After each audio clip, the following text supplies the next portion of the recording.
نحمده ونصلي على رسوله الكريم اما بعد قال الله تعالى في القرآن المجيد قل بلى وربي لتبعثن وقال النبي صلى الله عليه وسلم من حلف بغير الله فقد اشرك۔ سامعین محترم، آج میں آپ کے سامنے جس عنوان پر گفتگو کرنا چاہتا ہوں وہ ہے قسم صرف اللہ کی۔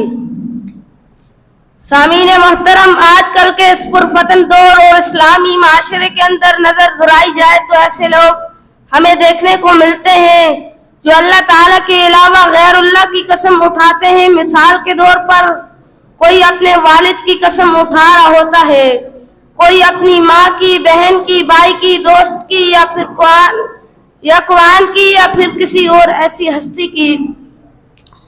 اگر قرآن و حدیث کے اندر دیکھا جائے تو یہ بات واضح طور پر ملتی ہے کہ قسم صرف اور صرف اللہ تعالیٰ کی اٹھانی چاہیے۔ جیسے کہ سورۃ التغابن کی آیت نمبر 7 میں اللہ تعالیٰ فرماتے ہیں قل بلی وربی لتبعثن، کیوں نہیں مجھے اپنے رب کی قسم تم ضرور اٹھائے جاؤ گے۔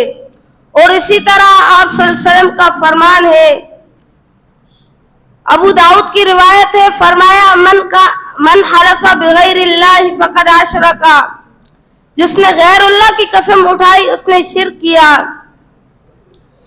اور اسی طرح آپ صلی اللہ علیہ وسلم کا فرمان صحیح بخاری میں ملتا ہے، فرمایا من کان حالفا فلیحلف باللہ او لیصمت، جس شخص کو قسم اٹھانی ہو چاہیے کہ وہ اللہ کی اٹھائے یا پھر خاموش رہے۔ پتہ یہ چلتا ہے کہ جو بندہ اللہ تعالیٰ کے علاوہ غیر اللہ کی قسم اٹھاتا ہے وہ شرک کرتا ہے، اور شرک کرنے والوں کے بارے میں اللہ تعالیٰ فرماتے ہیں انہ من یشرک باللہ فقد حرم اللہ علیہ الجنۃ ومأواہ النار وما للظالمین من انصار۔ جو بندہ اللہ تعالیٰ کے ساتھ شرک کرتا ہے اللہ تعالیٰ نے اس پر جنت کو حرام کر دیا ہے اور اس کا ٹھکانہ جہنم ہے، اور وہ ظالم ہے اور ظالموں کا کوئی مددگار نہیں ہوتا۔ اللہ تعالیٰ سے دعا ہے کہ وہ باری تعالیٰ ہمیں غیر اللہ کی قسم اٹھانے سے بچائے، آمین۔ وما علینا الا البلاغ۔